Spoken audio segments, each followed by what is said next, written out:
Bom, agora a gente vai tratar da instalação de sensores na fuselagem, tá? Então, na fuselagem, usualmente são posicionados diversos tipos de sensores que são úteis para pilotagem e para navegação da aeronave. A gente vai falar dos sensores aerodinâmicos, tá? Então, quais são eles? A gente vai ter o sensor de pressão total, o sensor de pressão estática, o sensor de temperatura, ângulo de ataque, ângulo de derrapagem, o detector de gelo e também a gente vai falar no final da Smart Probe, que é uma probe que faz a função de pressão total, estática, ângulo de ataque e derrapagem ao mesmo tempo, né? Por isso que ela é chamada de Smart Probe. A gente começa aqui olhando o nariz do A350, a gente vê 3 probes aqui de ângulo de ataque e o que acontece é que aeronaves full fly-by-wire, em que o computador é o responsável pelo controle primário da aeronave, né? O piloto ele dá o comando, mas é o computador que realmente vai definir qual o nível de deflexão da superfície. Eles são muito dependentes dessas informações. E aí, para garantir que caso ocorra algum tipo de falha, ela não perca, né, a lei de controle, o computador que está fazendo as contas, não perca sinais importantes para as decisões que vão ser tomadas, é usual utilizar mais de um sensor do mesmo tipo. Ou seja, você tem redundância de sensores em aeronaves full fly-by-wire, como o A350. A gente vai dar uma detalhada no A350 mais para frente. A gente tem muitos sensores redundantes para garantir que a lei de controle ela vai ter toda a informação necessária.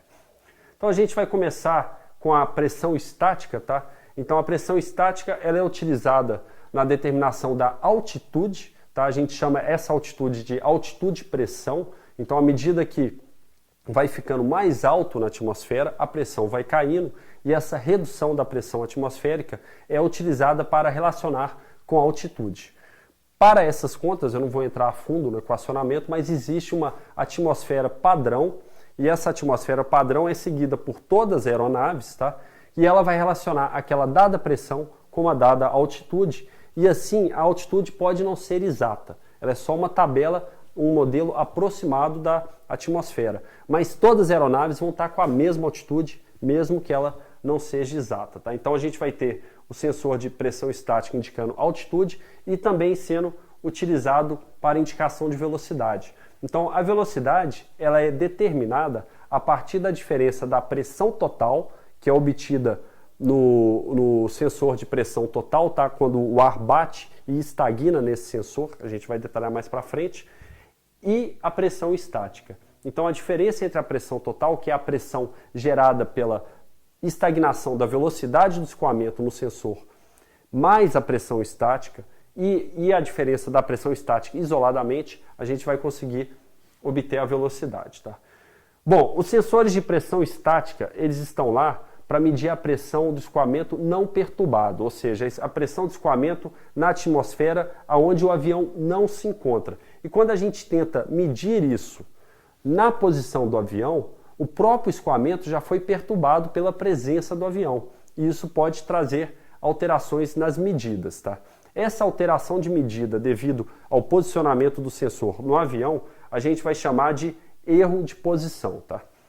Então, para minimizar esse erro de posição, são feitos estudos de como varia a pressão estática na superfície da fuselagem quando a aeronave está voando.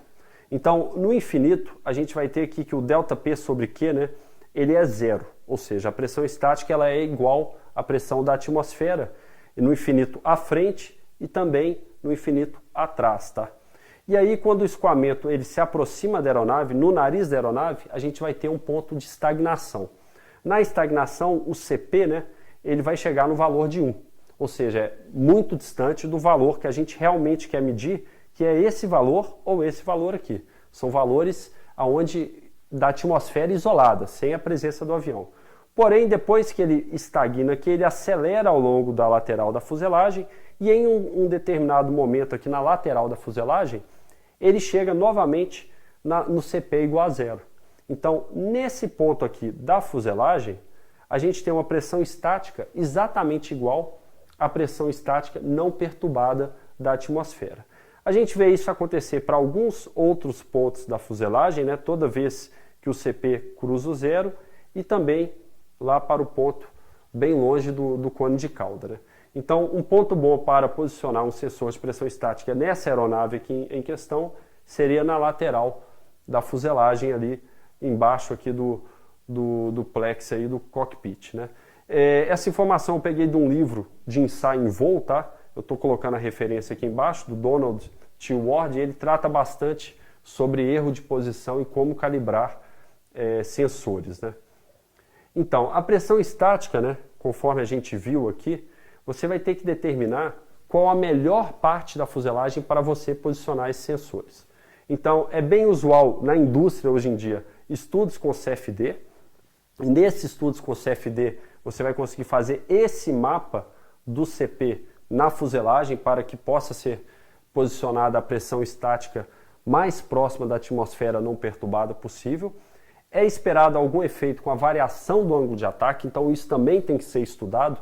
Então você determina aquela variação de pressão na fuselagem para uma dada condição, mas em uma outra condição de ângulo de ataque, no pouso ou em cruzeiro, ela também tem que continuar muito próxima da atmosfera não perturbada, né?